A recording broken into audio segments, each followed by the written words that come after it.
আসছি ঘড়িতে বাজে 9:45, মানে না সরি 8:15, আর আমি রেডি হয়ে গেছি। কোথায় যাচ্ছি বলো তো?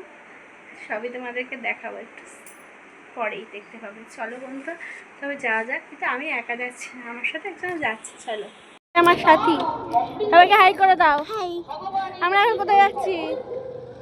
হ্যাঁ, আমরা কোথায় যাচ্ছি বল? আমরা বেউ যাচ্ছি বলে রে। হ্যাঁ, আমরা বেউ যাচ্ছি। কোথায় যাচ্ছি? চলো, আমরা বেউ যাচ্ছি এক জায়গায়। চলো। আমি বলবো। কি বলবি সবাইকে? ঘুরতে। চলো তাহলে ঘুরতে যাওয়া যাক। কোথায়?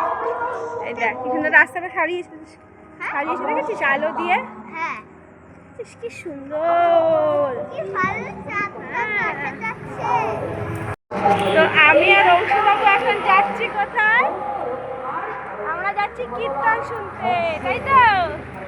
হ্যাঁ, ছদ্দিদি আর ওর বড়দিদি ওকে নেয়নি, আর আমরা দুজনে যাচ্ছি। হ্যাঁ, ও হ্যাঁ, ওরা চলে গেছে ওদের মতো করে।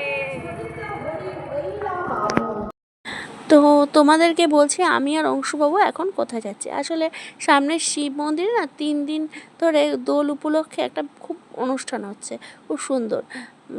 ওখানে রাধাকৃষ্ণ, তারপর গৌরাঙ্গ মহাপ্রভুর মূর্তি উন্মোচন করে তারপর কীর্তন শুরু হয়েছিল দোলের দিন। গতকাল দোলের দিনকে সকাল থেকে তো অনুষ্ঠান হয়েছেই, আবির খেলা হয়েছিল, আর সন্ধেবেলা হয়েছিল লীলা কীর্তন। এই মহিলার নামটা আমার মনে নেই, কি দেখিনি। ওনার দল নিয়ে এসেছিলেন, উনি কাটোয়ার থেকে এসেছিলেন। খুব সুন্দর গানের গলা ভদ্রমহিলার। আর এই দেখো আমাদের হাসি আর খুশি ওর ঠাম আর দাদুর সাথে এসে পড়েছিল, আর এসেই দুষ্টুমি করছিল সমান তালে। আর অংশুবাবু এসেছিলো, এবার অংশুবাবু এসেও 2-3 জনে মিলে দুষ্টুমি করতে লেগে গেছিলো। তা যাই হোক, তা এদের গান শুনছিলাম, মন দিয়েই শুনছিলাম, কিন্তু মাঝখানে বাবা বললো ওরা এত পরিমাণ দুষ্টুমি করছিল যে ওদেরকে দিয়ে আসার জন্য। তারপর ওদেরকে দিয়ে এসে আমি আবার চলে এসেছিলাম এখানে অনুষ্ঠান শুনতে। এই দেখো পাশের বাড়ি আখির মা আর আখির ঠাকুমাও চলে এসেছিলো এই অনুষ্ঠান শুনতে। আর দেখতে পেয়েছে বন্ধুরা কত লোকের ভিড়। তা সবাই কিন্তু ওনার গান শুনে মানে মুগ্ধ হয়ে গেছিলো। আর রাত যত বেড়েছে, তোমার রাত বাড়ার সাথে সাথে দর্শকের সংখ্যাও কিন্তু বাড়তে শুরু করে দিয়েছে। তা কি হয়েছিল বলো তো বন্ধুরা? তোমার আমি অনেক 8টার সময় আমি আর অংশুবাবু গেছিলাম, আর বাড়িতে আস্তে আস্তে আমাদের ঢুকতে আমি ঢুকেছিলাম প্রায় 10টা বাজে, কারণ আমার খুব জোর পা প্রচণ্ড ব্যথা করতে শুরু করে দিয়েছিল, আর বেশিক্ষণ বসে থাকতে পারিনি।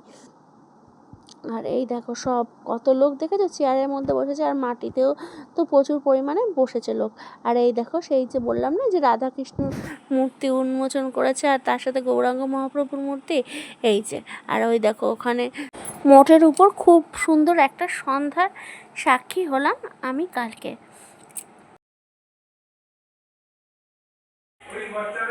তো বন্ধুরা এই লীলা কীর্তন শুনে টুনে সবাই মাত্র বাড়িতে চলে আসলাম। আসতে ইচ্ছা করছিল, কিন্তু পাটা প্রচণ্ড ব্যথা করছিল বলে চলে আসলাম। কিন্তু খুব সুন্দর করছে মহিলাটা। এখনও অনেক লোক রয়েছে ওখানে বসে, আর মা বাবাও এখন আসেনি। আজকের ব্লগটা আমি এখানেই শেষ করছি, আবার তোমাদের সাথে নেক্সট ব্লগে দেখা হবে।